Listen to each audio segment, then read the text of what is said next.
दोस्तों, महाशिवरात्रि क्यों मनाई जाती है? आखिर फाल्गुन मास की शिवरात्रि का सबसे ज्यादा महत्व क्यों है?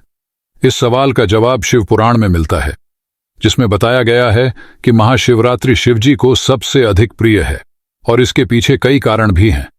आइए जानते हैं महाशिवरात्रि व्रत क्यों किया जाता है। आइए जानते हैं। शिवरात्रि तो हर महीने में आती है, लेकिन महाशिवरात्रि साल भर में एक बार आती है। फाल्गुन मास की कृष्ण पक्ष की चतुर्दशी को महाशिवरात्रि का त्योहार मनाया जाता है। इस बार साल 2024 में यह पर्व 8 मार्च शुक्रवार को है। महाशिवरात्रि का महत्व इसीलिए है क्योंकि यह शिव और पार्वती की मिलन की रात है। आध्यात्मिक रूप से इसे प्रकृति और पुरुष के मिलन की रात के रूप में बताया जाता है। शिव भक्त इस दिन व्रत रखकर अपने आराध्य का आशीर्वाद प्राप्त करते हैं। मंदिरों में जलाभिषेक का कार्यक्रम दिन भर चलता है। लेकिन दोस्तों, क्या आपको पता है कि महाशिवरात्रि क्यों मनाई जाती है? इसके पीछे की घटना क्या है? महाशिवरात्रि वह महारात्रि है जिसका शिव तत्व से घनिष्ठ संबंध है। यह पर्व शिव के दिव्य अवतरण का मंगल सूचक पर्व है। उनके निराकार से साकार रूप में अवतरण की रात्रि ही महाशिवरात्रि कहलाती है। वह हमें काम, क्रोध, लोभ, मोह, मत्सर आदि विकारों से मुक्त करके परम सुख, शांति और ऐश्वर्य प्रदान करते हैं। पहली पौराणिक कथा के अनुसार फाल्गुन माह के कृष्ण पक्ष की चतुर्दशी तिथि पर भगवान शिव सबसे पहले शिवलिंग के स्वरूप में प्रकट हुए थे। इसी कारण से इस तिथि को पर भगवान शिव के ज्योतिर्लिंग के प्रकाट्य पर्व के रूप में हर वर्ष महाशिवरात्रि के रूप में मनाया जाता है।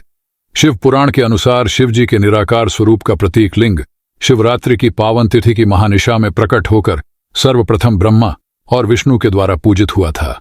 महाशिवरात्रि के दिन शिवजी पहली बार सृष्टि में प्रकट हुए थे। शिव का प्राकट्य ज्योतिर्लिंग यानी अग्नि के शिवलिंग के रूप में था। ऐसा शिवलिंग जिसका न तो आदि था और न अंत।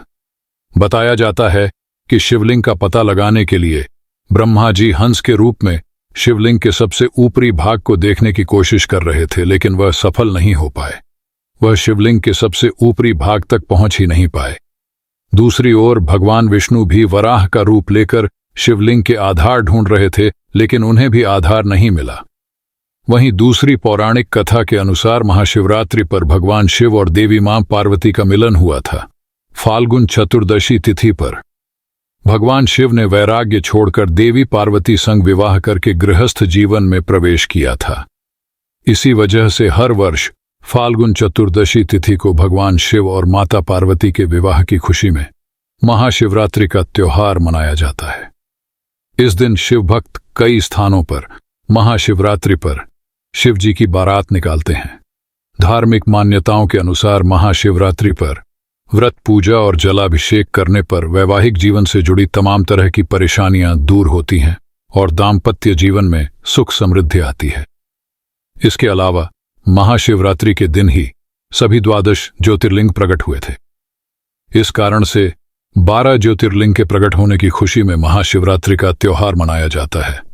एक और कथा यह भी है कि महाशिवरात्रि के दिन ही शिवलिंग विभिन्न 64 जगहों पर प्रकट हुए थे। उनमें से हमें केवल 12 जगह का नाम पता है। इन्हें हम 12 ज्योतिर्लिंग के नाम से जानते हैं। महाशिवरात्रि के दिन उज्जैन के महाकालेश्वर मंदिर में लोग दीपस्तंभ लगाते हैं। दीपस्तंभ इसलिए लगाते हैं ताकि लोग शिवजी के अग्नि वाले अनंत लिंग का अनुभव कर सकें। यह जो मूर्ति है उसका नाम लिंगोभव यानी जो लिंग से प्रकट हुए थे। ऐसा लिंग जिसकी न तो आदि था और न ही अंत।